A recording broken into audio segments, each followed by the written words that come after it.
Pues hoy, como ayer, vamos a dedicar la rueda de prensa a contestar preguntas para aclarar todas las dudas que existan. Este diálogo es muy importante. Empezamos por acá.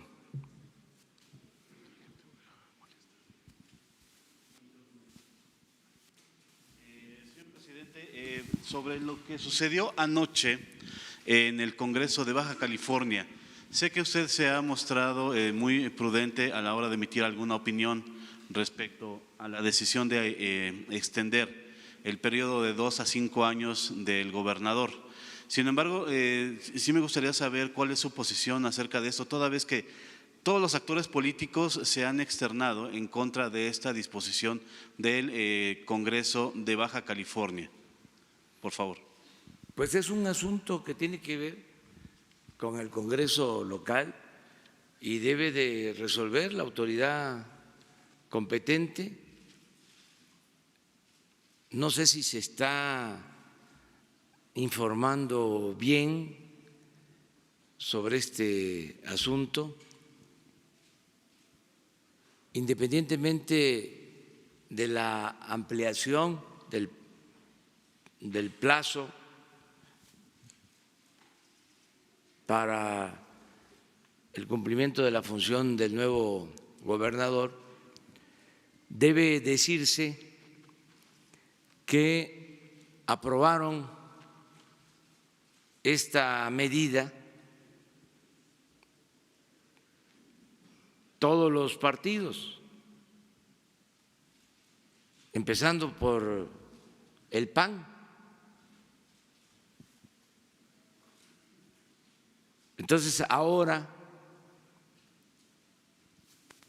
en un doble discurso, con una doble moral,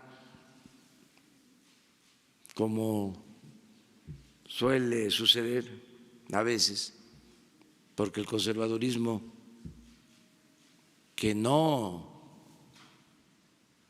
incluye solo al PAN, el conservadurismo es más amplio, tiene como doctrina la hipocresía, su verdadera doctrina es la hipocresía. Entonces, ahora quienes votaron por esta medida están en contra. Lo único que quisiera es de que no me involucraran en este asunto, porque buscan echarme la culpa de todo.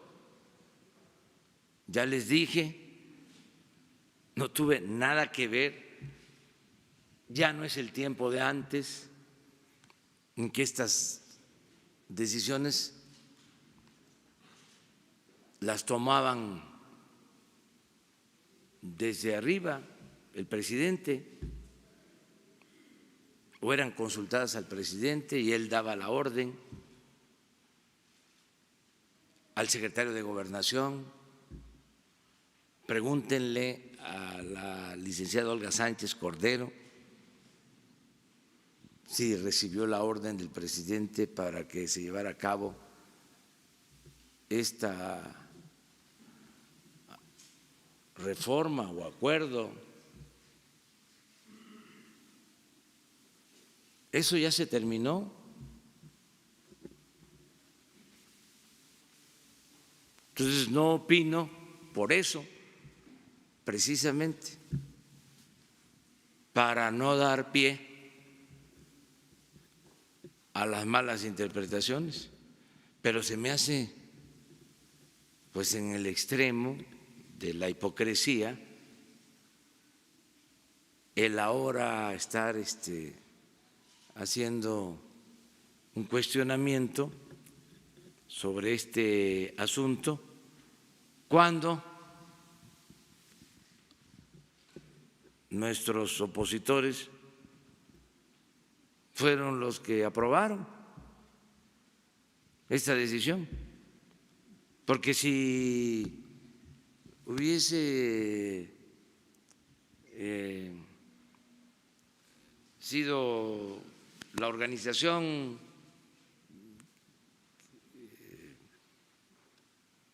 que nos apoyó, a la que pertenecemos, aunque yo tengo licencia por estar ocupando este cargo, pues entonces sí, ¿no? Imagínense. Pero resulta, a ver, porque a lo mejor la gente no lo sabe, porque todo es así sacado de contexto.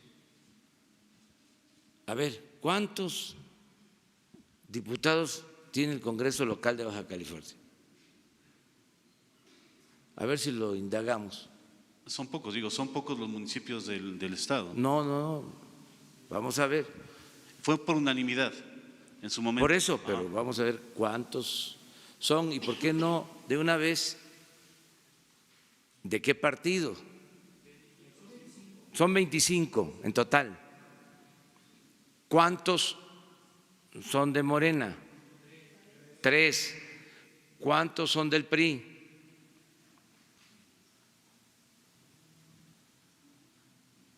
Digo, porque para entendernos, si aquí nosotros no lo sabemos, imagínense la gente, aunque ahora la gente sabe más que nosotros, la verdad. 5 del PRI. ¿Cuántos del PAN? 6.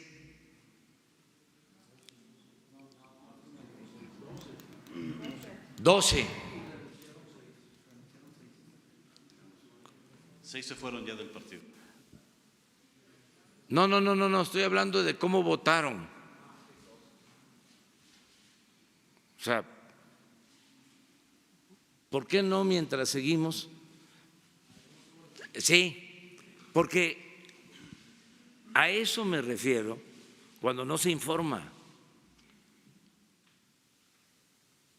que se editorializa, nada más es maniqueísmo, bueno o malo.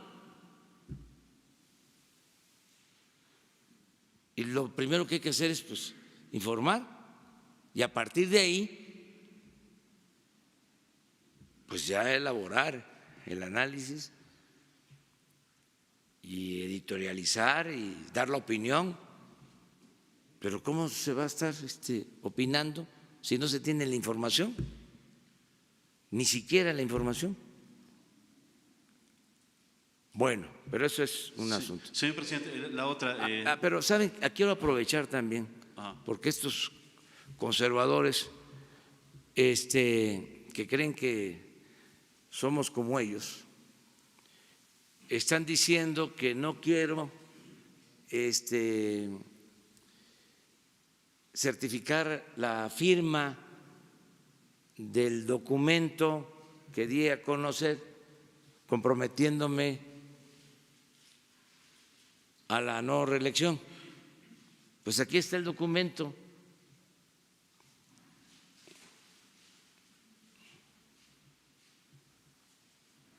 Y hoy voy a certificarlo.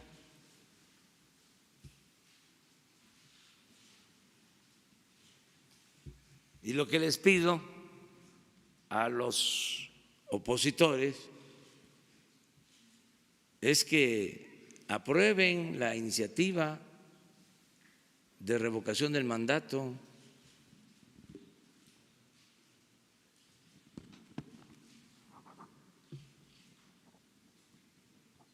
Vamos a leerlo, ¿no? Bájalo.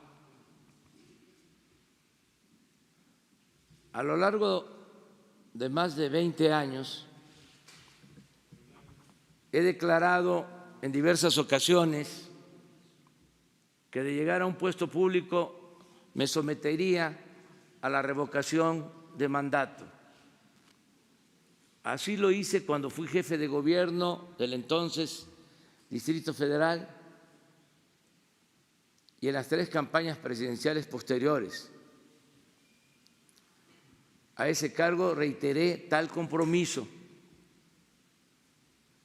Así, a mediados de mi mandato, en 2021, se deberá llevar a cabo una consulta para preguntar a los ciudadanos si quieren que continúe gobernando o que renuncie. Ciertamente fui elegido para ejercer la presidencia durante un sexenio, pero según nuestra Carta Magna, el pueblo tiene en todo momento el derecho de cambiar la forma de su gobierno. Es decir, el pueblo pone y el pueblo quita.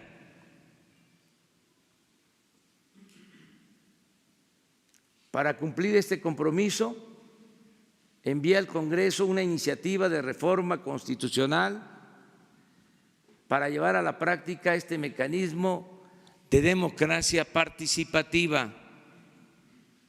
Sin embargo, mis adversarios políticos, los conservadores, que creen que soy como ellos, porque su verdadera doctrina es la hipocresía, vociferan que la propuesta de someterme a la revocación del mandato tiene la intención, encubre la intención de reelegirme en 2024. Ante este infundio, una calumnia más, me es necesario reiterar mis principios y mis convicciones democráticas para asentar lo siguiente. 1, soy maderista y partidario de los principios de sufragio efectivo y no reelección. 2, me inspiran los ideales y las convicciones, no la ambición al poder. Repito, no soy un ambicioso vulgar. 3, creo que el poder solo tiene sentido y se convierte en virtud cuando se pone al servicio de los demás. 4, considero que basta con 6 años para desterrar la corrupción y la impunidad y convertir a México en una república próspera, democrática, justa y fraterna. No tengo duda que nos alcanzará el tiempo para consumar entre todos y de manera pacífica la 4ª transformación de la vida pública del país. En consecuencia, reafirmo que no estoy de acuerdo con la reelección y que nunca, en ninguna circunstancia, intentaría perpetuarme en el cargo que actualmente ostento, porque ello no solo significaría ir en contra de la Constitución, sino también traicionar mis principios y renegar de mi honestidad, que es lo más valioso que tengo en la vida, lo que estimo más importante en mi vida. Sepan pues, señores conservadores, que abandonaré la presidencia en el día preciso que marca la máxima ley, la ley de leyes, la Constitución General, y que en 2024 me iré allá por Palenque. Pero también les digo con sinceridad y en buena lid que deseo de todo corazón, con todas mis convicciones, con todo mi entusiasmo y con toda mi alma, que lo logrado para entonces, cuando me vaya, sea muy difícil de revertir. No se las voy a dejar fácil. Y que el país no va a retroceder a los inmundos y tristes tiempos en que dominaba la mafia del poder.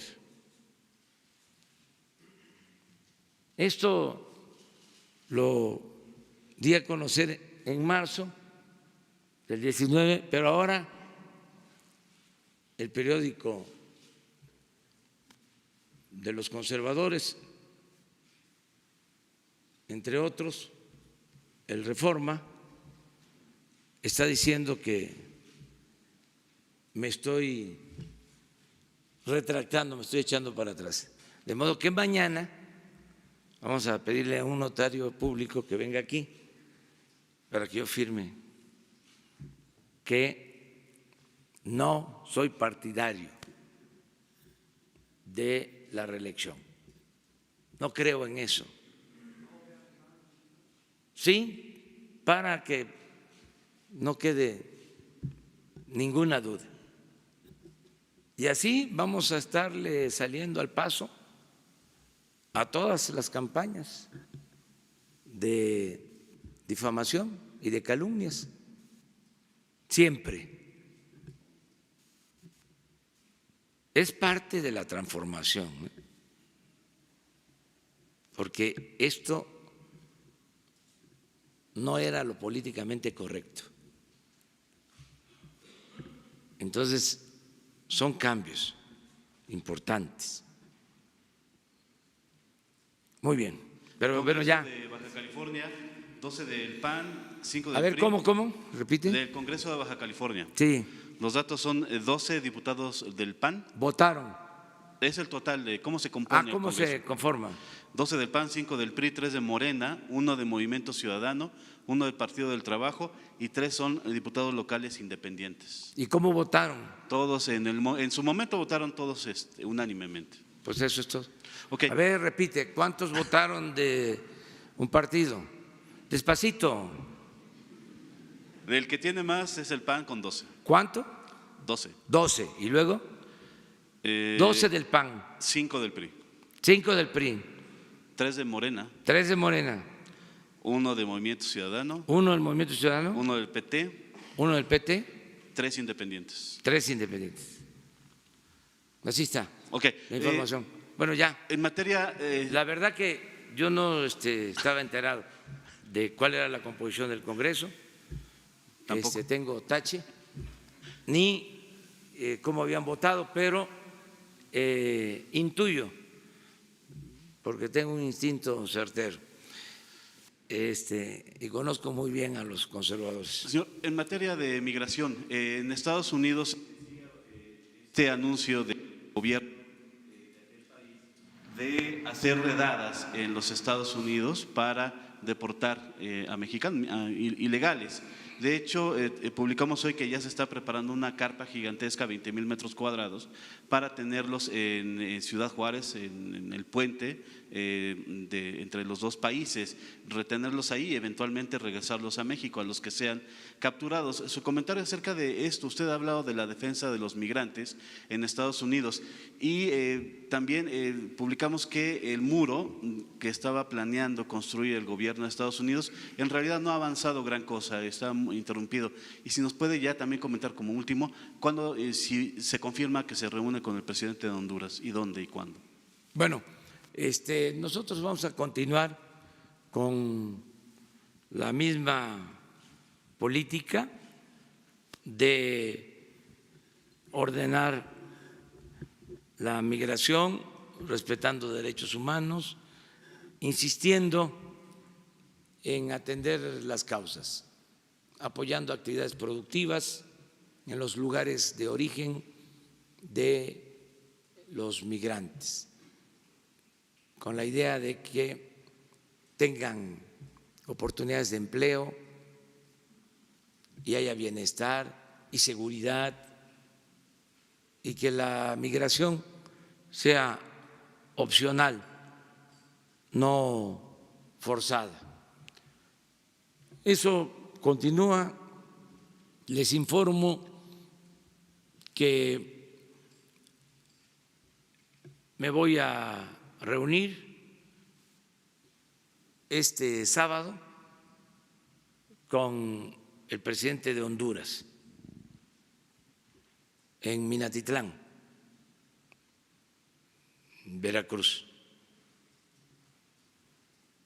Ese es el informe que tengo de la Secretaría de Relaciones Exteriores,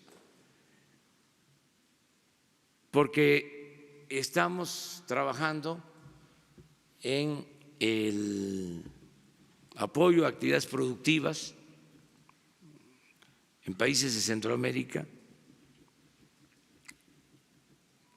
Queremos apoyar y seguir insistiendo en que Estados Unidos ayude a los países centroamericanos, que haya inversión para que la gente no se vea obligada a emigrar. Ya se avanza en la relación con El Salvador y ahora vamos a tener este encuentro con el presidente de Honduras. Eso es lo que básicamente se está haciendo. Nosotros hemos procurado que se mantengan buenas relaciones con el gobierno de Estados Unidos. Se ha logrado. Hay una actitud de respeto hacia México de parte del gobierno de Estados Unidos y estamos ahora en espera de que se apruebe el tratado comercial con Estados Unidos y con Canadá. Nos importa mucho eso, de que en Estados Unidos los congresistas aprueben el tratado. Ya nosotros hicimos lo que nos correspondía y depende de ellos básicamente. Yo espero que a más tardar en septiembre se apruebe en Estados Unidos este acuerdo. ¿Por qué vinculo una cosa con otra? Porque la firma del tratado o la ratificación de parte de Estados Unidos y de Canadá va a ayudar mucho a que haya más confianza en México y que lleguen más inversiones al país para tener más crecimiento económico y más empleos. Entonces, eso nos importa bastante y vamos bien, vamos por buen camino. Yo tengo información que los legisladores en Estados Unidos están viendo con buenos ojos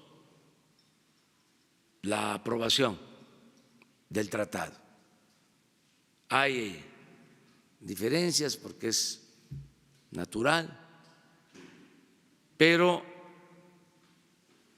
están actuando todos de manera responsable, saben que después de tantos años de esta relación económica comercial no se podría cancelar este acuerdo. No sería conveniente ni para México, ni para Estados Unidos, ni para Canadá. Y esto va más allá o está por encima de las diferencias políticas o electorales que se puedan presentar en Estados Unidos, en Canadá o en México. Siempre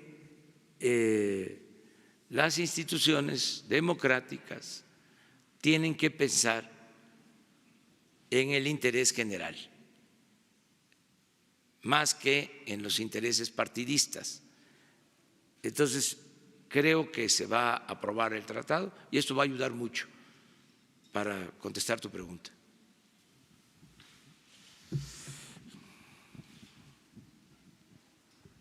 Muchas gracias, presidente. Antonio López, del periódico La Razón.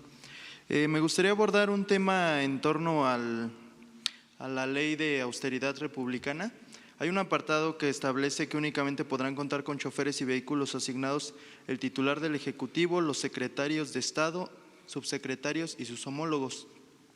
En nuestro medio de comunicación revisamos el portal Nómina Transparente que presentaron hace un par de meses y ubicamos que 56 choferes aún están asignados a funcionarios de nivel medio, es decir, ni secretarios ni subsecretarios, son directores de área, son coordinadores. Preguntarle pues qué opinión tiene al respecto, si pueden revisar este tema. Platiqué con algunas dependencias, bueno, con las áreas de comunicación social. Ellos me explicaban que muchas de estas plazas se respetaron, pero venían, digamos que los cargos, dice chofer asignado a un director de área. Dicen que estas plazas se respetaron, que son plazas de la administración anterior y que pues están reestructurando estos puestos. Entonces, saber si esto es verdad, si está la plataforma pues no tiene la información actualizada o qué es lo que está pasando. Muchas gracias. Sí, es que todavía no se termina de hacer todo el ajuste, estamos en eso. El lunes tengo una reunión con la Secretaría de Hacienda y el martes con el gabinete para ya hacer la revisión final sobre cómo queda la estructura a partir de la aplicación de la ley de austeridad republicana. Y les vamos a presentar en su momento un informe de cómo estaba la estructura y cómo va a quedar. Todavía, por ejemplo, hay no solo estos choferes que se les debe de mantener su trabajo, no como choferes de funcionarios, conductores, sino en otra actividad, porque ganan poco, es personal, son trabajadores de base. Quedan todavía las llamadas direcciones adjuntas, porque hay una resistencia a que no se cancelen. Es lo que pasa en todos los cambios. Por eso viene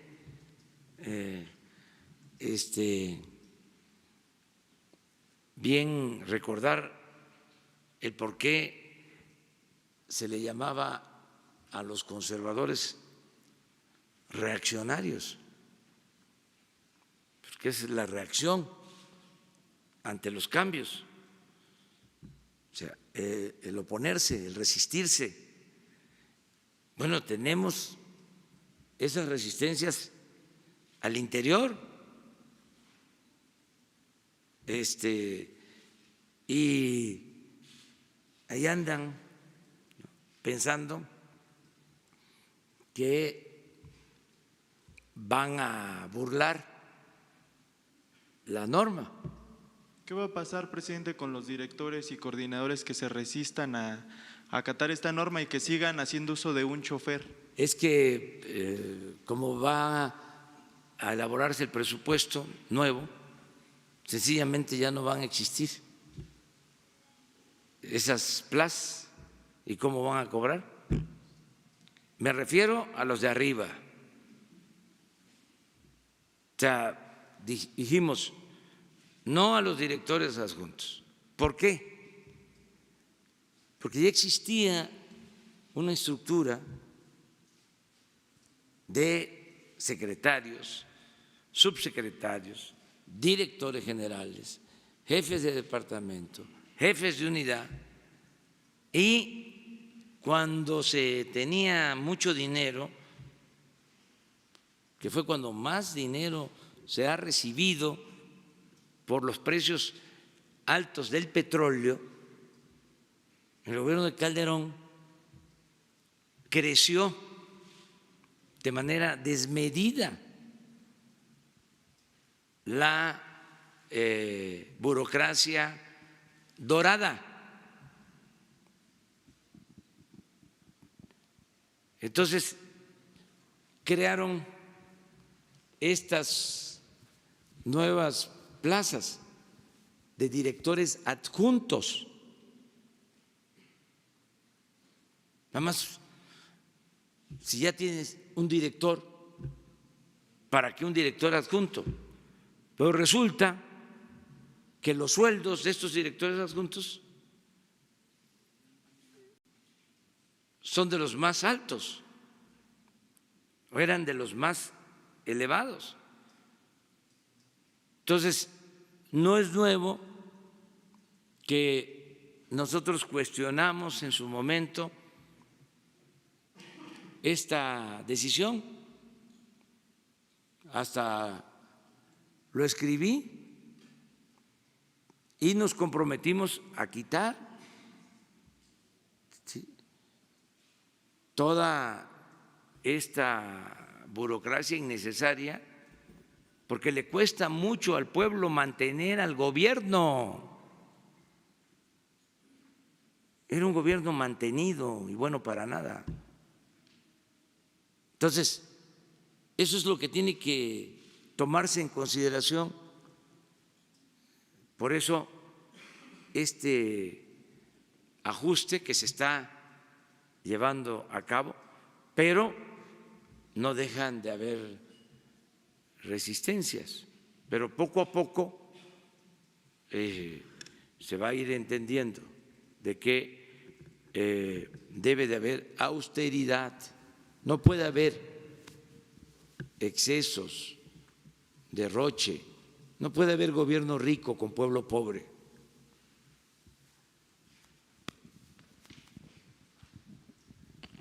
Muy buenos días, presidente. Rafael Herrera, corresponsal de Sin Censura con Vicente Serrano desde Chicago. Presidente, hace unos días entrevistamos afuera de Palacio Nacional a Santiago Nieto, director de la Unidad de Inteligencia Financiera, y le preguntamos si están investigando desde su trinchera a los expresidentes Salinas de Gortari y Peña Nieto, al ser señalados en el caso de Juan Collado por presuntamente estar involucrados en la presunta red de lavado de dinero. Él nos dijo que no. Ya bloquearon 8 cuentas cercanas a Juan Collado. ¿Por qué, si los expresidentes están siendo señalados en el caso de Caja Libertad, no están siendo investigados, presidente? ¿Usted giraría órdenes para que la Unidad de Inteligencia Financiera investigue las cuentas de Carlos Salinas de Gortari y Peña Nieto? Y si me permite, presidente, hace unos meses le preguntó el titular de este espacio, Vicente Serrano, de Sin Censura, sobre el reporte de atención ciudadana. Sabemos que la gente pues es mucha la que llega aquí en Atención Ciudadana, pero queremos saber cómo está, en qué estatus se encuentra Atención Ciudadana, cuál es el reporte que usted tiene y saber cuántos casos son los que ha recibido y cuántos son los casos que le han dado solución. ¿Puede haber un compromiso por parte de su gobierno para que venga aquí la titular de Atención Ciudadana y de un reporte? Porque la gente tiene mucha esperanza y llega aquí todos los días a Palacio Nacional a entregar sus inquietudes y sus solicitudes. Muchas gracias, presidente. Pues de una vez que venga la de Atención Ciudadana. A ver, Leti, ven. Sí, aquí está. Informa. Buenos días a todos, a todas. Nosotros atendemos, como ustedes lo saben, desde las 5:30 de la mañana. Estamos aquí atendiendo a la gente, toda la gente que viene a Palacio Nacional es bienvenida. La recibimos en representación del licenciado Andrés Manuel López Obrador.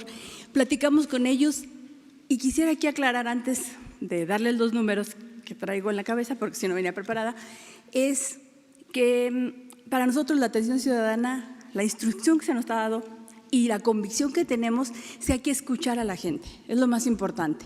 Nosotros no somos oficiales de partes, nosotros somos la parte donde tenemos que saber qué está diciendo, qué está pensando el ciudadano. La mayoría de las solicitudes que hace la gente aquí son las que hace también con el licenciado en las giras, y cuando lo encuentran y platican con ellos son muy parecidas.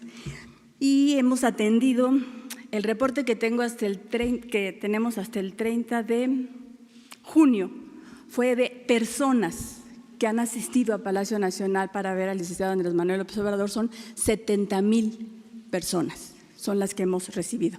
Es un promedio de 450 personas diarias, a veces varía.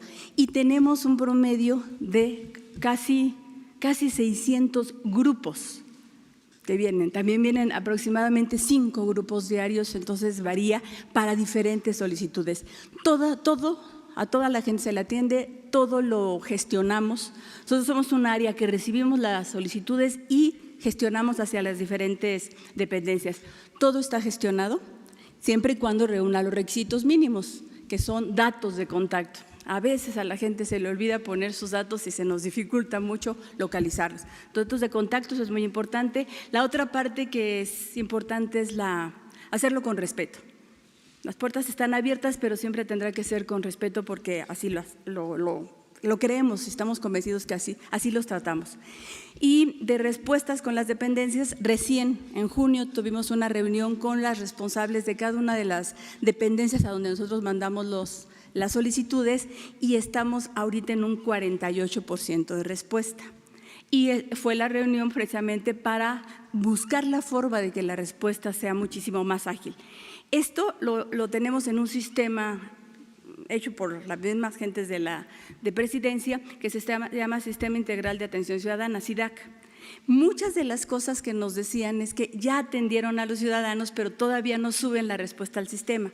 Entonces nosotros en unos cuantos meses seguramente habrá una respuesta mayor. Tenemos casos ¿Me voy a seguir?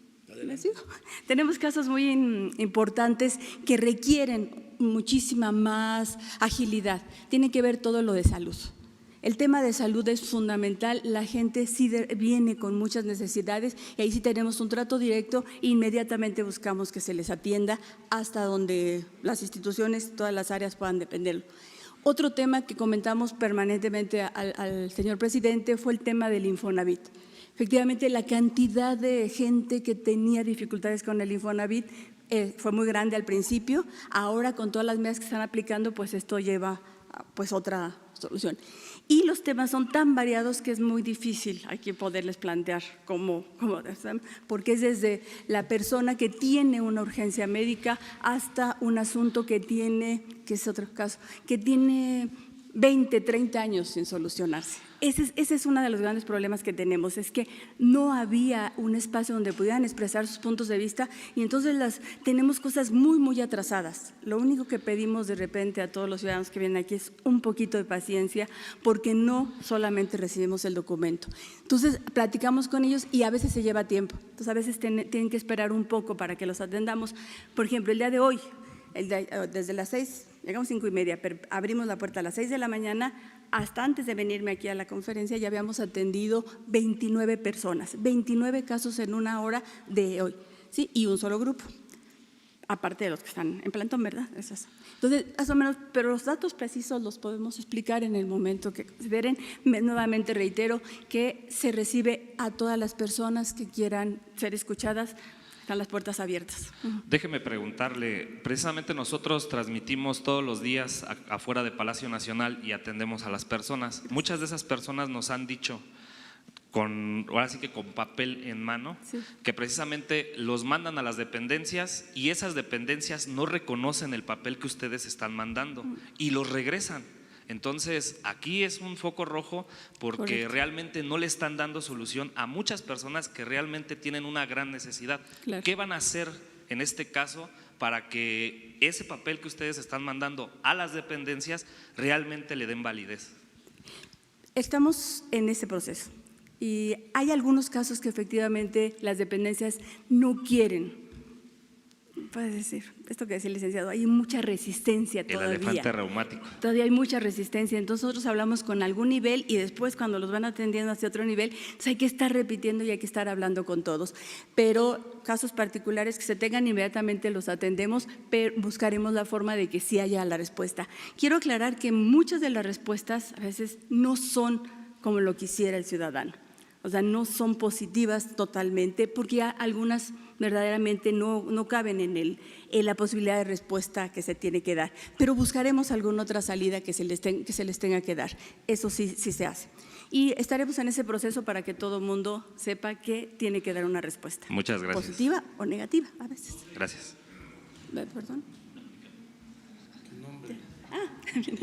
Leticia Ramírez Amaya, responsable de atención ciudadana de la oficina del licenciado Andrés Manuel López Obrador. Me conocen Leti. Gracias. Bueno, pues miren, también es importante una reflexión sobre este tema. Cuando el apóstol de la democracia, Francisco I. Madero, enfrenta a Porfirio Díaz, utiliza una frase bíblica. Dice: el pueblo de México tiene hambre y sed de justicia. Así estamos ahora. Se abandonó por completo al pueblo y nuestro propósito es llevar a cabo un cambio, una transformación para saciar esa hambre y esa sed de justicia de nuestro pueblo. Pero tenemos que aplicar un método de atención a la gente, a las demandas del pueblo, a las peticiones de la gente, a los anhelos de justicia. Entonces yo les diría que hay dos formas de atención a la gente.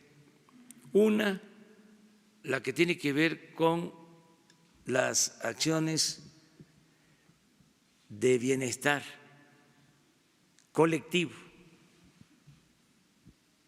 Por ejemplo, el que con un programa se atienda a 8 millones de adultos mayores, a todos los adultos mayores, con un programa.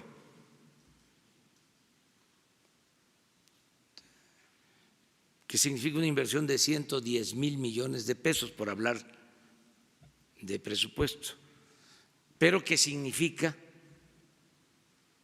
y eso es lo más importante, un apoyo a un sector de la población. O sea, es un apoyo colectivo, general, universal. Lo otro, apoyar a estudiantes pobres con becas. Ahí también hablamos de 10 millones. Apoyar a jóvenes que no tienen estudio o que no tienen empleo. Ahí hablamos hasta ahora de 700,000. O sea, así podría hablar de los campesinos,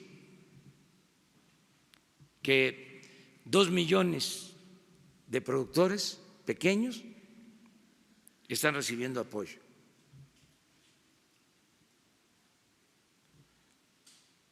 En general, yo considero que de cada 10 hogares del país ya están recibiendo un apoyo, están siendo atendidos la mitad de los hogares, aún con un apoyo, que a un hogar, porque hay un adulto mayor, le llegó apoyo, o hay un niño estudiando que tiene una beca, o hay un niño, una niña con discapacidad, o es un productor del campo que está recibiendo un recurso, o es un joven que ya está contratado en el programa de Jóvenes Construyendo el Futuro. Entonces, según mis cálculos, estamos cerca de llegar a 18 millones de beneficiarios, o sea, con todas las acciones. Y en el caso de la población más pobre, de la población indígena, debemos de estar ya en 8 de cada 10 hogares. Entonces, todo esto lo tenemos ordenado y sabemos cómo se están distribuyendo los apoyos. Entonces, esa es una manera de hacerlo, pues que incluye también pues el que haya empleo, que se construyan las carreteras, los beneficios en general. Y lo otro son las demandas más personalizadas. La gente quiere que haya justicia, que como aquí lo mencionó Leti, viene de todo, se reciben demandas de todo tipo, desde las madres que vienen a pedir apoyo porque tienen a sus hijos presos, los enfermos, ¿sí?, que no son atendidos,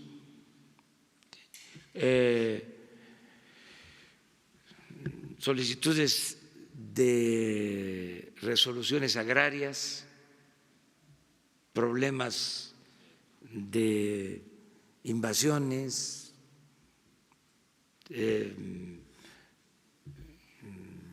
solicitud de que se les ayude porque fueron víctimas de una injusticia, de un desalojo, de todo tipo.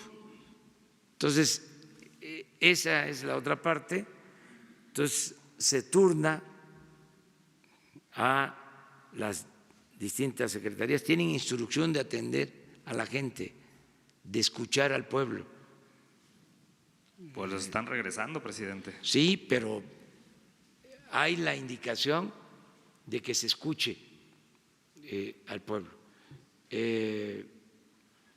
y que demuestren que son sensibles, porque hay quienes no quieren escuchar, les molesta el pueblo. Además, como se fue divorciando el gobierno del pueblo, un servidor público se alejó de la gente y piensa que su función es estar en una oficina y atender las cosas con papeles y no hablar con la gente. Y hay servidores públicos que hasta se molestan cuando les están hablando, cuando les están exponiendo las cosas. No tienen la paciencia para escuchar a la gente. Pero bueno, cada vez que se pueda hay que escuchar a la gente. Muchas veces solo con escuchar la gente se siente aliviada. Yo lo veo, voy a la gira y me reclaman fuerte, porque con razón tienen desaparecido un hijo o fueron víctimas de una injusticia. Y me reclaman fuerte y lloran y ahí estoy escuchando. Me reclaman, Y al final digo, bueno, ya, nos vamos a ver, veo quién las va a atender, a quién corresponde en la gira. Ya después se les va pasando y dice, ¿se toma una foto conmigo? Sí. Ya. Eso es, o sea, saber escuchar al pueblo. Esa era una de las tantas virtudes que tenía el general Cárdenas. Se cruzaba de brazo, escuchar. Una vez en un camino de Oaxaca, iba con un extraordinario periodista, un hombre respetuosísimo, Martínez de la Vega. ¿Cómo se llamaba? Francisco. Y él narra eso, de que hay unas mujeres en el camino y lo paran,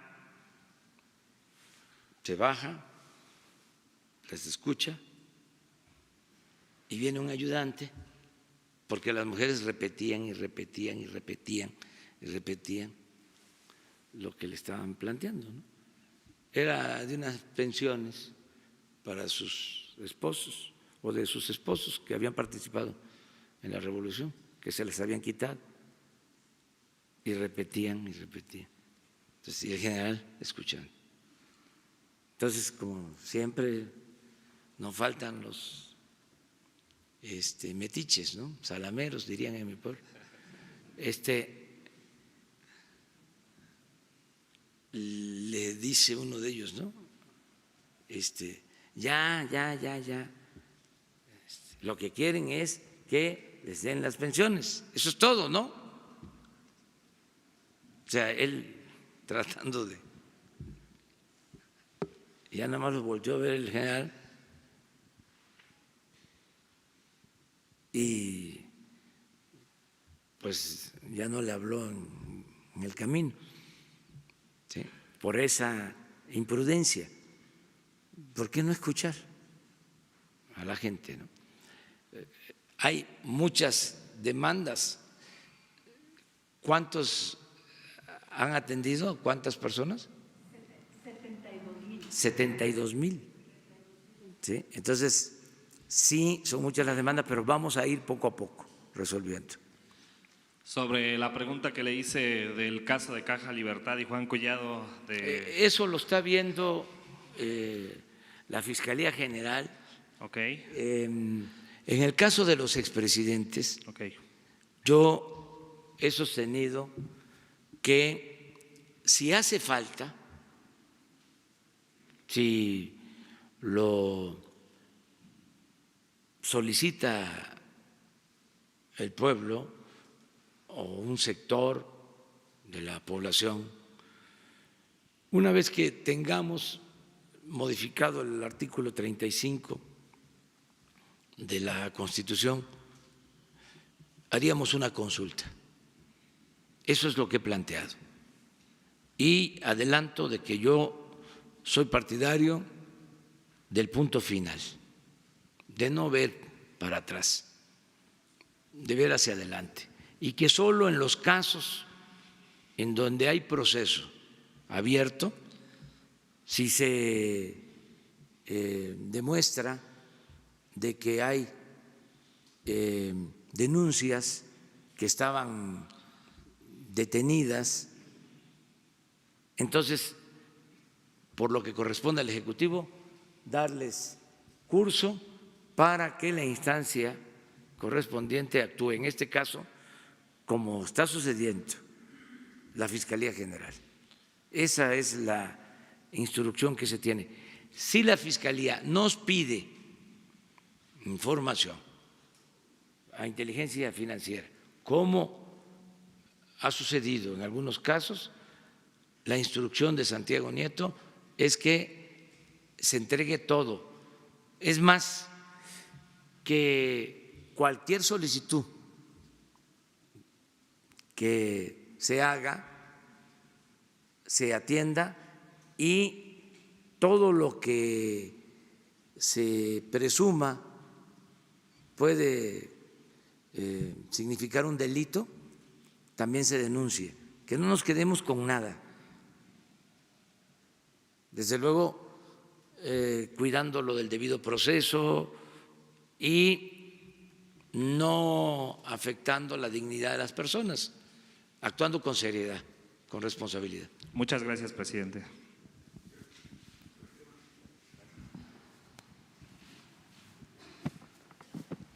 Buenos días, presidente. Celsin Juárez, de Cine MX. Acerca de la creación de esta filial de la CFE que va a dotar de Internet a estas comunidades que, bueno, todavía no cuentan con este servicio, ¿cuándo se estima que podría iniciar esta obra y para cuándo se proyectaría que todo el país cuente con Internet? Ya hicimos la empresa, ya está constituida, aprobada por el Consejo de Administración de la Comisión Federal de Electricidad. La empresa se llama Comisión Federal de Electricidad, Telecomunicaciones e Internet para Todos. El propósito es que se lleve este servicio de Internet a todos los pueblos de México. El primer paso fue la constitución de la empresa. El segundo paso es la solicitud de la concesión, que se está preparando porque están de vacaciones los miembros del Instituto de Telecomunicación. Entonces, regresando de sus vacaciones oficiales, se entrega la solicitud. ¿Cuándo sería esto, presidente?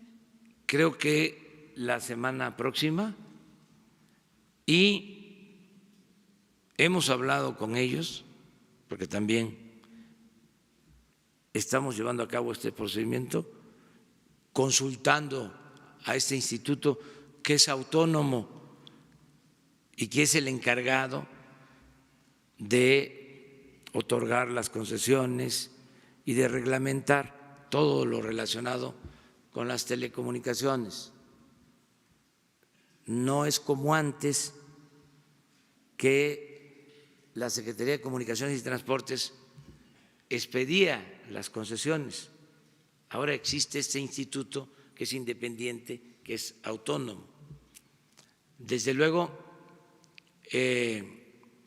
hay cooperación y hemos contado con el apoyo de este instituto porque hemos actuado con respeto a su autonomía y los hemos estado consultando para definir muy bien las características de conformidad con la ley que debe de reunir la nueva empresa. Por ejemplo, una característica es de que vamos a empezar a dar el servicio de la periferia al centro. Es decir, lo que no atienden las empresas de telecomunicación, donde no hay servicio. Estuve, y aprovecho para denunciarlo, estuve en Chicontepec, Veracruz, el domingo, en la Huasteca, se llama Chicontepec, se le conoce como el balcón de la Huasteca veracruzana, municipio importante, como todos los municipios de esa región. Para dar más información, ahí hay petróleo.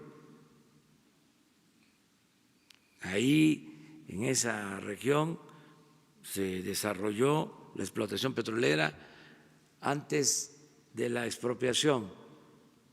Es parte de la llamada faja de oro. Bueno, pero más que el petróleo, es una región con tierras fértiles, con agua, además una región con mucha fortaleza cultural, con pueblos originarios, pueblos indígenas, muy trabajadores. Es un municipio estratégico. Fuimos el domingo, día de plaza, que llegan de todos los pueblos y mucha gente, además de los que asistieron al acto nuestro. Bueno, en Chicontepec no hay servicio de telefonía móvil. ¿Ya lo escucharon? No hay internet. Estoy hablando de la cabecera municipal. Eso es lo que sucede en el 75% del territorio nacional. ¿Para cuándo cree usted que este internet llegue a todo México, aproximadamente? Yo creo que vamos a poder el año próximo ya tener una primera etapa, porque vamos a trabajar con prisa. Tenemos las instalaciones, toda la red de fibra óptica de la Comisión Federal de Electricidad, y la empresa va a empezar a llevar a cabo todos sus trabajos. Es una empresa sin fines de lucro, es decir, para dar el servicio. Si se cobra, va a ser algo mínimo, solo para garantizar el mantenimiento, porque no es un gasto, es una inversión. Si logramos comunicar al 75% del territorio nacional con internet, va a ser una revolución de las conciencias. Por eso decidimos hacer la empresa, porque a los particulares no les resultaba negocio.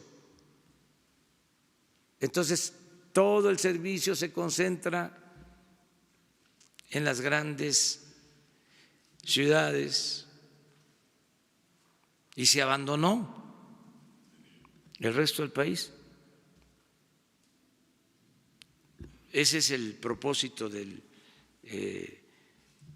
programa y vamos a cumplir con esa. Imagínense lo que nos va a ayudar para la salud, para diagnósticos por internet, la consulta que se puede hacer sobre enfermos, el envío de análisis, ¿sí? De estudios de las comunidades más apartadas hasta donde estén centros especializados de atención médica, las recomendaciones que se pueden hacer de especialistas en el caso médico, todo lo que debe hacerse en materia educativa. ¿Se acuerdan cuántas veces hablaron de los sistemas de cómputo y de sistemas de comunicación por internet en las escuelas? Puro fraude. Pues si no existe la red, si no hay comunicación, ¿cómo van a funcionar plataformas o equipos con ese propósito? Nos va a ayudar mucho también para la dispersión de recursos, para que no se use efectivo, que con tarjeta la gente pueda recibir sus beneficios. En fin, es una red de comunicación importante. Sobre este también programa de mantenimiento y actualización de la infraestructura de las refinerías existentes, ¿en cuánto tiempo se estima que puedan estar produciendo combustible a toda su capacidad? En 3 años. Ya está aumentando la producción de gasolinas desde que llegamos. Tenemos más producción. No sé si tengamos lo de producción de gasolinas en refinerías. Cuando vino Octavio, trajo unas gráficas. Ahora van a ver lo que se está produciendo de gasolinas. Ha aumentado el volumen de producción porque se están interviniendo las refinerías. Estaban al 30% de su capacidad y han estado aumentando su capacidad de refinación y van a seguir. Tenemos autorizados para este año 12.500 millones de pesos para las 6 refinerías y se va a repetir la misma inversión para el año próximo. El plan que tenemos es que se va a lograr la autosuficiencia, buscar la autosuficiencia en producción de gasolinas, modernizando las 6 refinerías y echando a andar, operando la nueva refinería de Dos Bocas, que con eso consideramos vamos a tener de 600 a 800,000 barriles diarios de gasolinas, que es lo que consumimos. Cuando llegamos estábamos produciendo alrededor de 200,000 barriles, comprando el 70% de la gasolina que consumimos. Entonces vamos avanzando en ese sentido. Muchas gracias, presidente.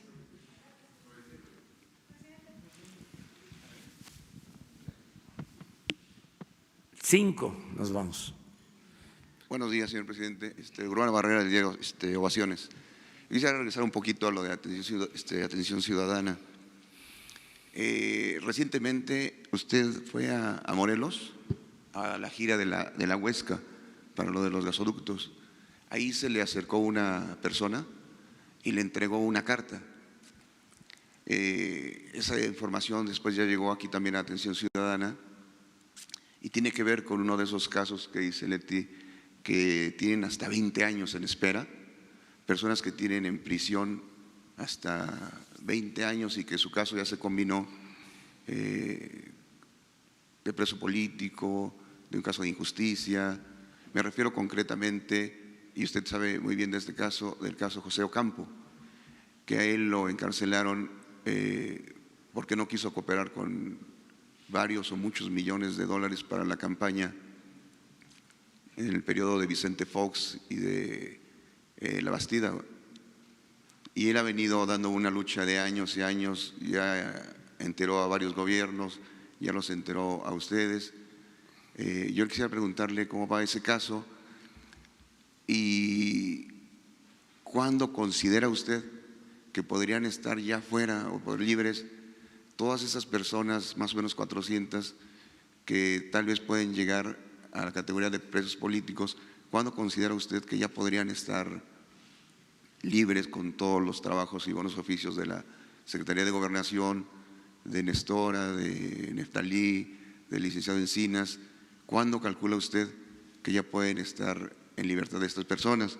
Y la segunda, que tiene que ver también con el área de atención ciudadana. Hace unos días llegaron operadores de las pipas, del proyecto de pipas, de las 700 que se tienen. Se inició el oficio 2019-0618 U6 CRCB. Ellos dicen que se les contrató, que a los 5 días se les despidió, que después de palabras se les volvió a contratar, pero que están en una disyuntiva porque ni son trabajadores de Pemex ni son trabajadores de la Sedena y en consecuencia no tienen ninguna prestación, no tienen, ellos dicen, un seguro de riesgo por transportación de combustible que tendría que ser obligatorio, que si bien ganan 21,068 pesos quincenales y con los descuentos son 14,000 para que den los 28,000 que usted nos decía, que es lo único que tienen, pero que además les preocupa que ellos van siempre en convoy. El convoy incluye a 13 pipas, 26 operadores y van escoltados por 16 elementos de la Sedena. Y a últimas fechas su preocupación es que ellos creen que van a ser sustituidos ya por operadores, o sea que los choferes de las pipas van a ser militares. Entonces, ellos quieren saber, ¿qué les podría decir usted? Si van a continuar con su empleo o en un plazo corto van a ser sustituidos por personal militar. Gracias, señor presidente. Sí, no, miren, lo que sucedió es de que se contrató a más de 1,000 operadores para las 600 pipas que están funcionando y está muy bien el programa. Ahora que fui a Veracruz me encontré un convoy de 40 pipas de Tuxpan a San Juanico, a la estación, a la terminal de San Juanico.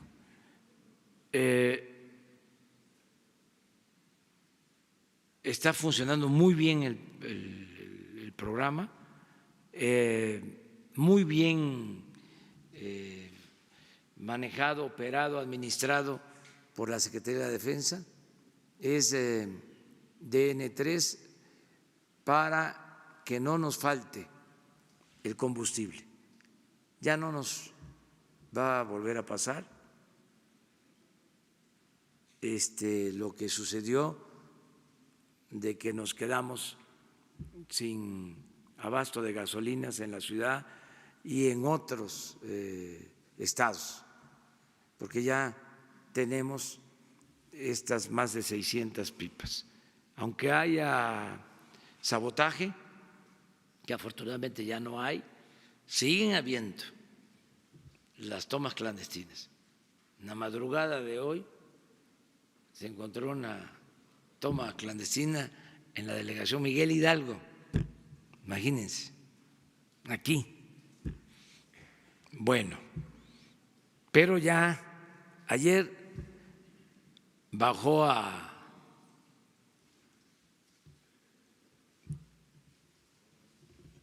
4,000 barriles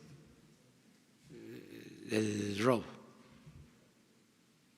cuando eran 80,000 barriles diarios, o en pipas se robaban 800 diarias, y ayer fueron 40, pues sigue habiendo, pero ya es otra cosa.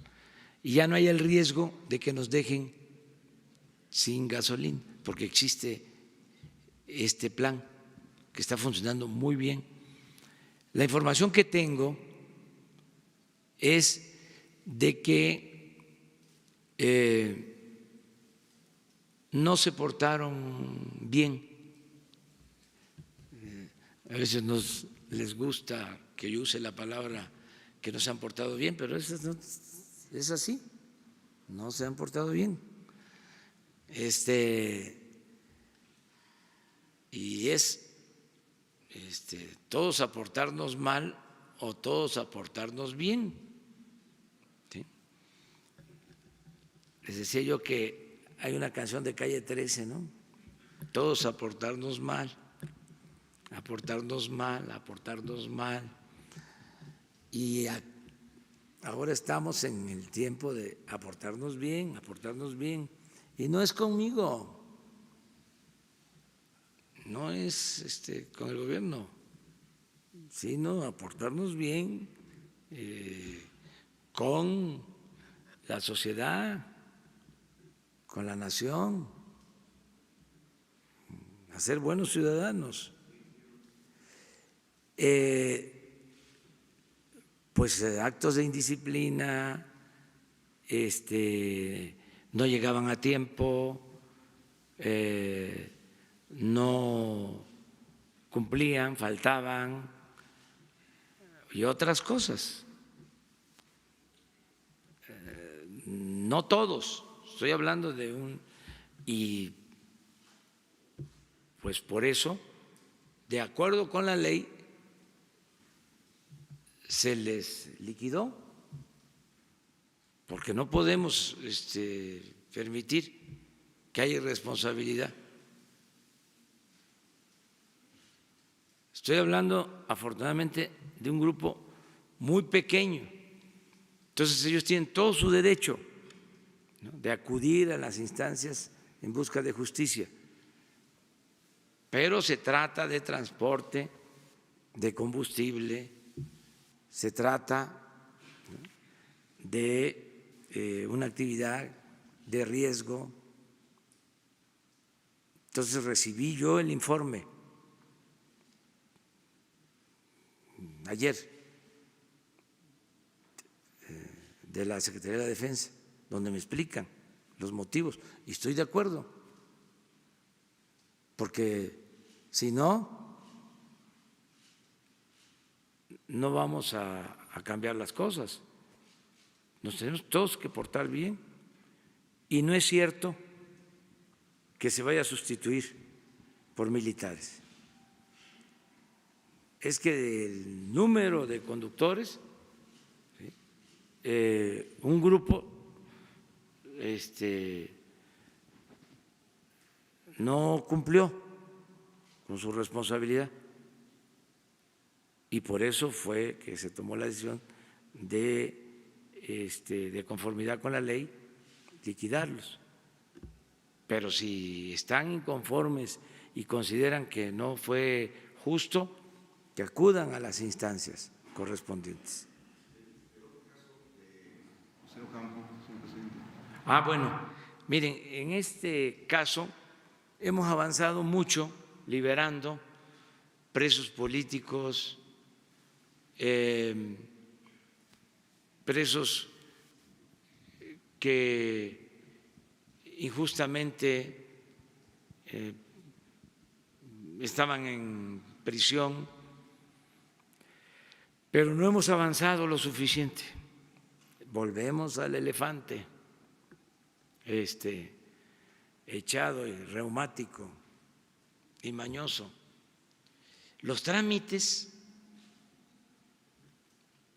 para liberar a alguien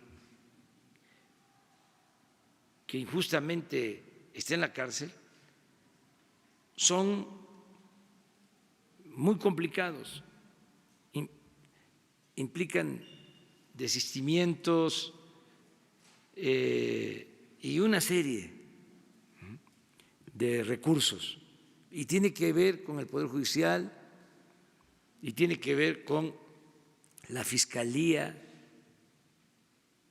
Liberamos unos maestros de Oaxaca y apelaron y ahora están queriendo volverlos a encarcelar.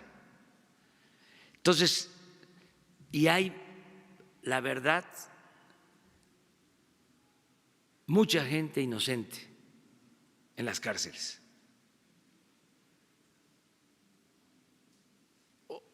Desde los que no tienen para pagar fianza, porque son muy pobres, los que nunca han sido sentenciados y llevan tiempo ahí, los que están enfermos, los mayores de edad. Hay mujeres de más de 80 años y he estado dando la instrucción de que se atiendan todos estos casos, pero son inercias, costumbres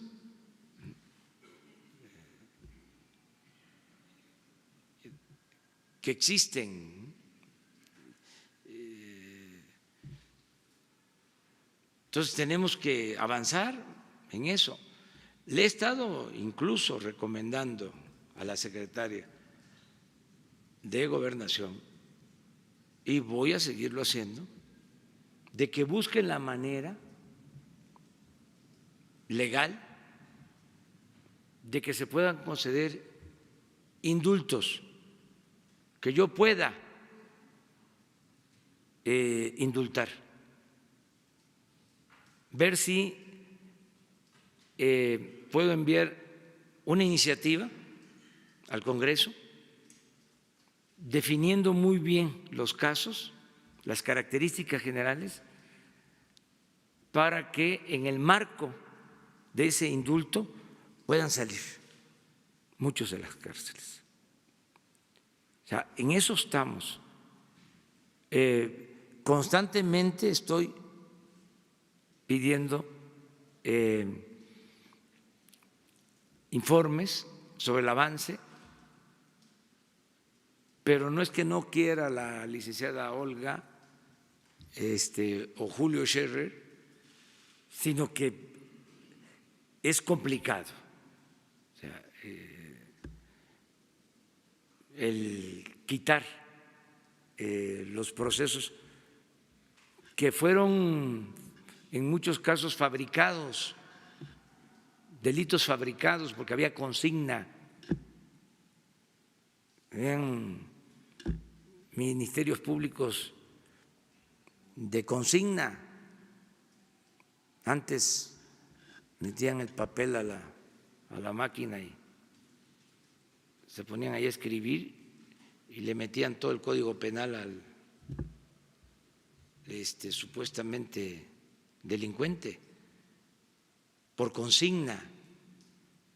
Entonces va el proceso hacia adelante, van a la cárcel y luego ¿cómo salen? O sea, los procedimientos. Entonces en eso estamos, desde luego cuidando que no sean presos que hayan cometido delitos graves, porque también eso no lo podemos hacer. Pero sí hay mucha gente inocente que no cometió delitos o que está en una situación que amerita estar afuera por la enfermedad, porque es pobre, porque no tiene con qué comprar su inocencia, por su edad. Tengo presente el caso de una señora de cerca de 85 años, presa aquí en la Ciudad de México. Entonces, ni modo que una anciana va a reincidir. O sea, no es posible eso, pero lo estamos viendo. Dos más ya.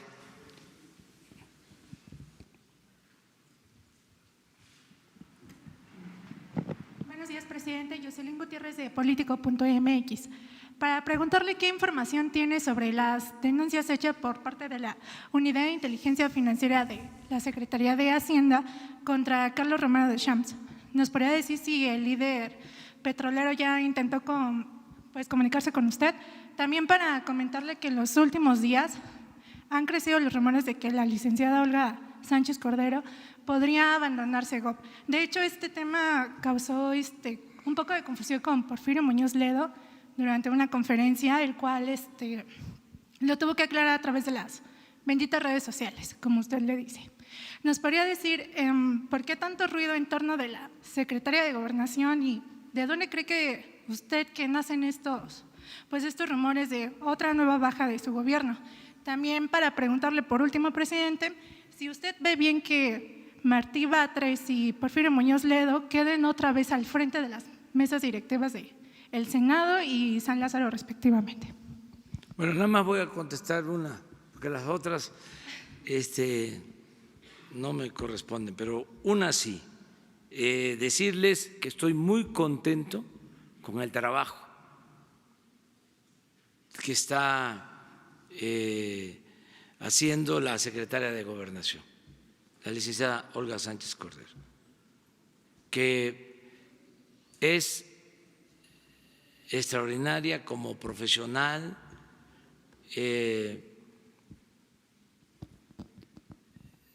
tiene mucha experiencia en todo lo que tiene que ver con la impartición de justicia, es una mujer con convicciones, defensora de las mujeres y muy trabajadora. Además, piensen que todos los días, desde antes de las 6 de la mañana, está en el gabinete de seguridad. Entonces estamos muy contentos con ella y pues no queremos que se vaya.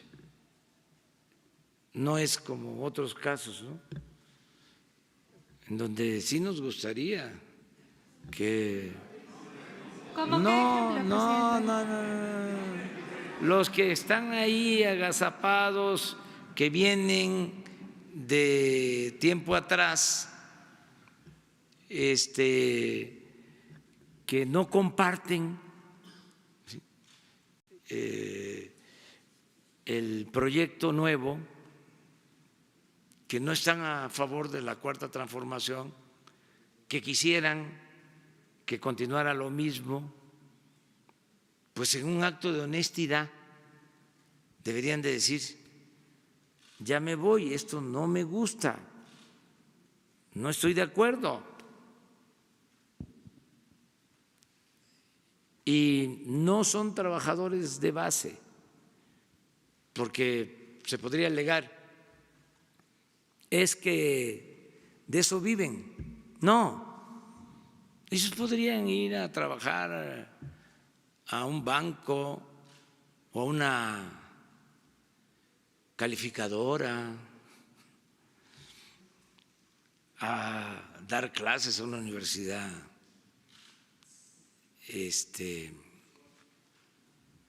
de buen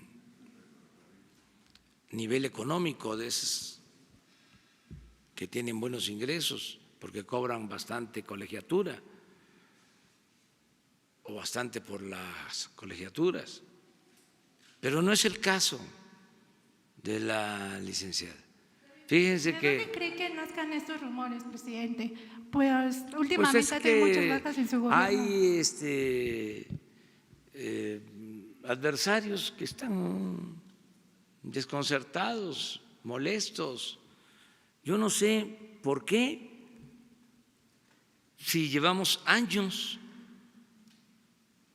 actuando de la misma manera, ni modo que llegamos aquí y cambiamos. ¿Qué no dijimos por años que el principal problema de México era la corrupción? ¿Qué no dijimos por año de que se tenía que llevar a cabo una política de austeridad republicana? ¿Qué no dijimos por años que no servía el modelo económico neoliberal? Entonces, ¿de qué se sorprenden? Ahora, fíjense, hay una negociación porque, según nosotros, se abusó en unos contratos de construcción de los gasoductos. Ya hemos hablado de este tema.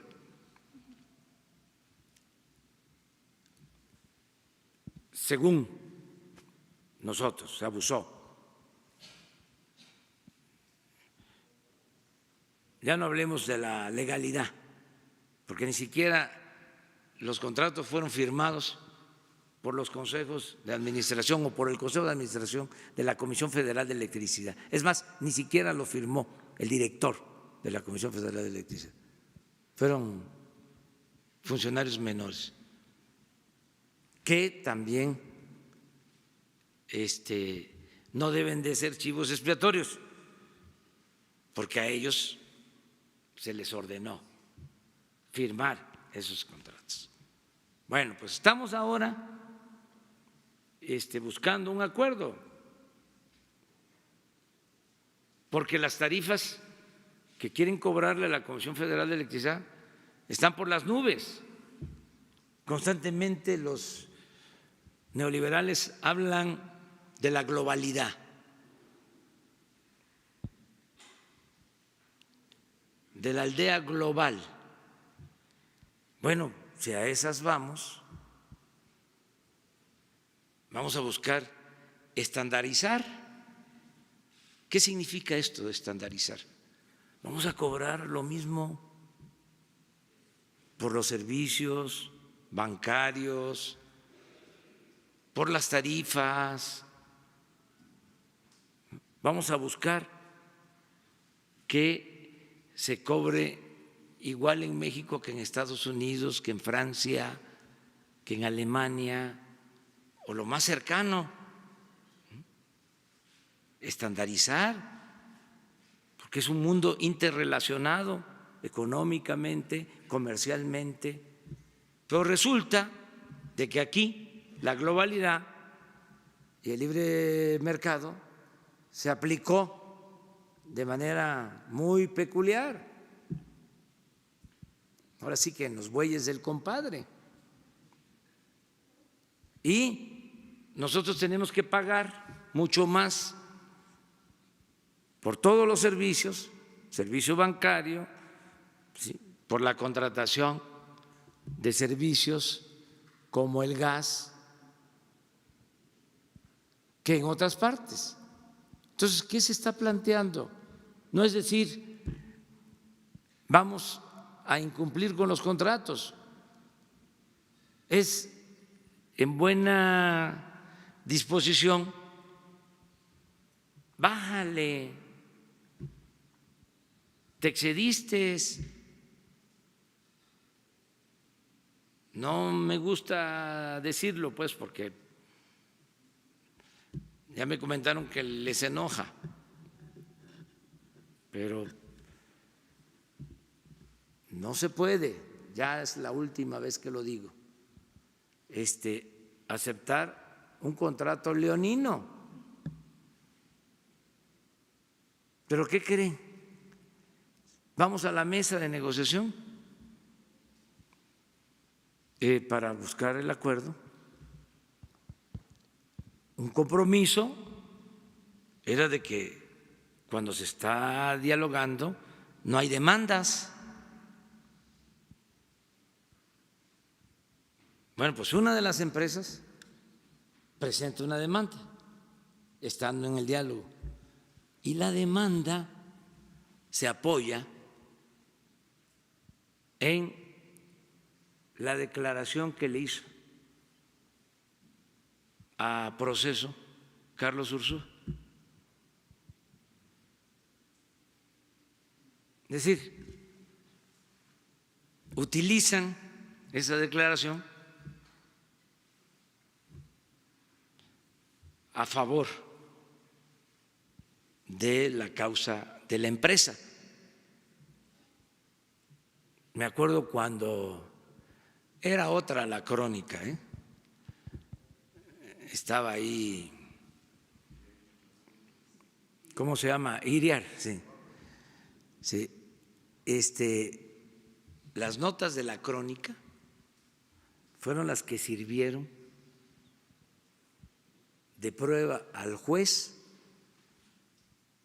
para mi desafuero cuando fui jefe de gobierno.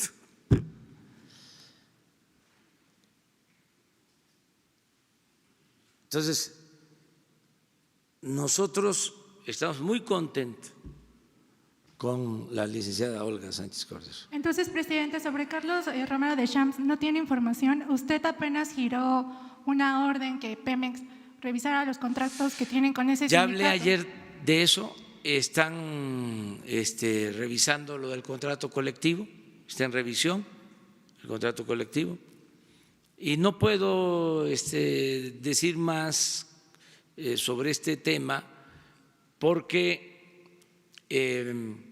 corresponde a Pemex en la revisión del contrato y si existe una investigación, eso pues va a resolverlo la Fiscalía General. Por último, presidente, su impresión de si ve bien que Martí Batres y Porfirio Muñoz Ledo vuelvan a presidir Esa la es la que no mesa te de- quería contestar, eso no. Ok, muchas Esa gracias, no. presidente. Bueno, nos vemos porque ya. Mañana. ¿Cómo?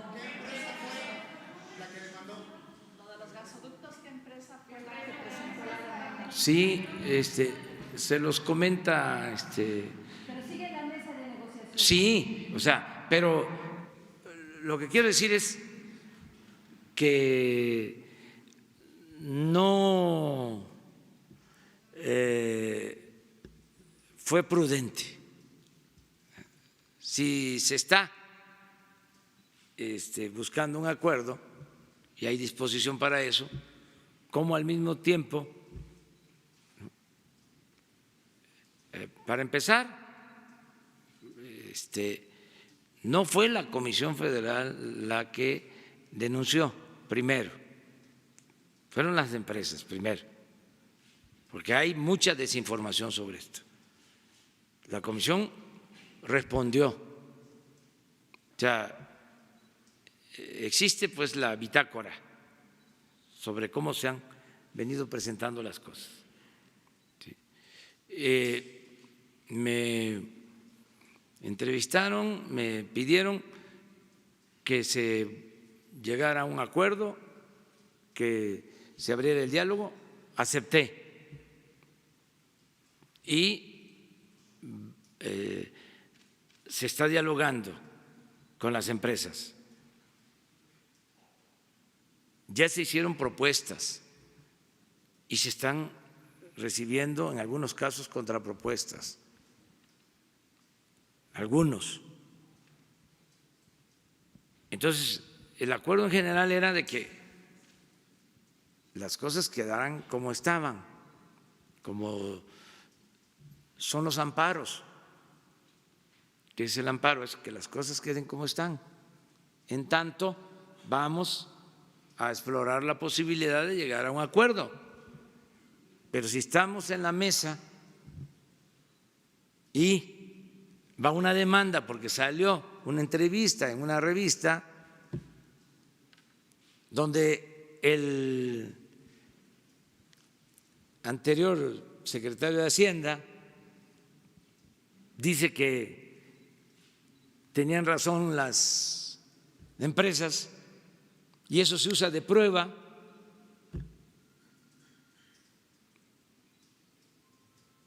como que no es correcto, ¿no? Por eso me acordé de las pruebas que se presentaban de notas periodísticas de la Crónica, ¿cómo le llaman en la antigua época o cómo le llaman en el periodismo? Sí, ahora es nueva época ya, la Crónica, ¿no?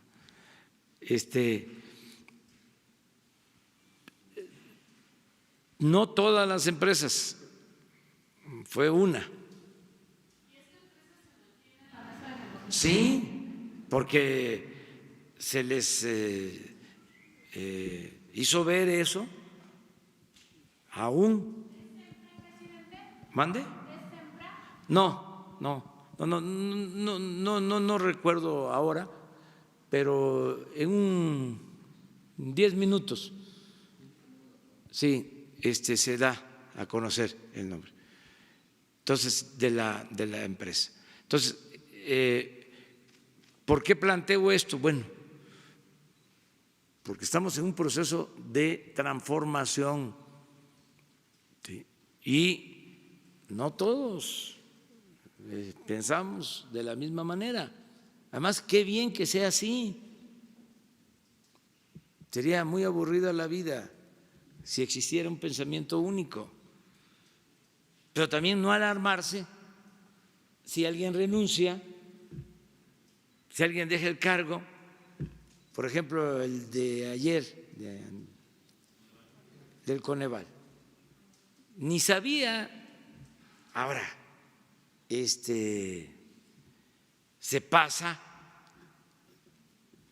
cuando dice de que porque declaró en contra de la austeridad se tomó la decisión.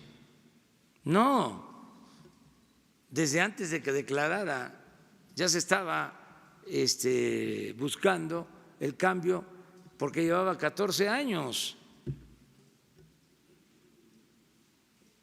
ahí. Pero bueno, ya que hasta los temblores, y eso sí me da mucho gusto, eso sí lo celebro. Ya los temblores ya son de 2 grados por la austeridad. Eso sí, eso está re bien. Muy bien, muy bien, muy buena reunión con los banqueros, un buen intercambio de puntos de vista sobre distintos temas.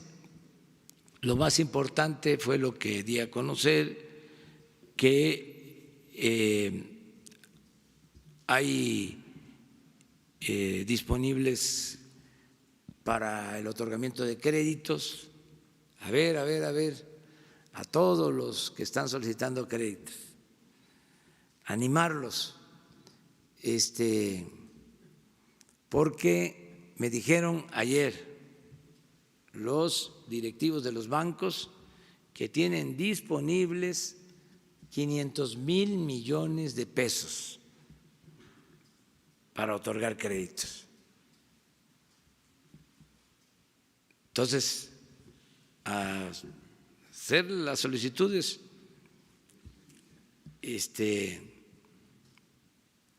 sea que sí hay recursos pues para los créditos. Lo de las tasas, eso pues habría que ver. Yo creo que como hay competencia, hay que ver cuáles son las mejores tasas.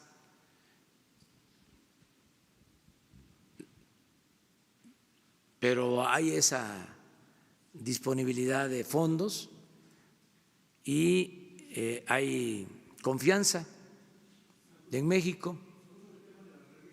Sí, hablamos sobre el tema de las remesas. Eso fue lo primero que me informaron, de cómo han ido disminuyendo los costos en el cobro de comisiones por el envío de remesas. Toda la explicación con gráficas, porque eso me importa mucho. Y vamos a estar pendientes. A ver si con Jesús, yo no creo que ellos tengan inconveniente. Hay que hablar con Luis Niño de Rivera, que es el presidente de la Asociación de Bancos de México, para que nos permita dar a conocer las gráficas sobre las comisiones en remesas, cómo se han comportado. Es muy importante eso. También que se sepa, que la población conozca más, porque hay un porcentaje considerable de esas comisiones que se queda en Estados Unidos. O sea, es donde se deposita el dinero, ahí queda un porcentaje. Luego, quienes envían se quedan con otro porcentaje y luego otro porcentaje es el que distribuye en México, la remesa. Entonces son tres partes.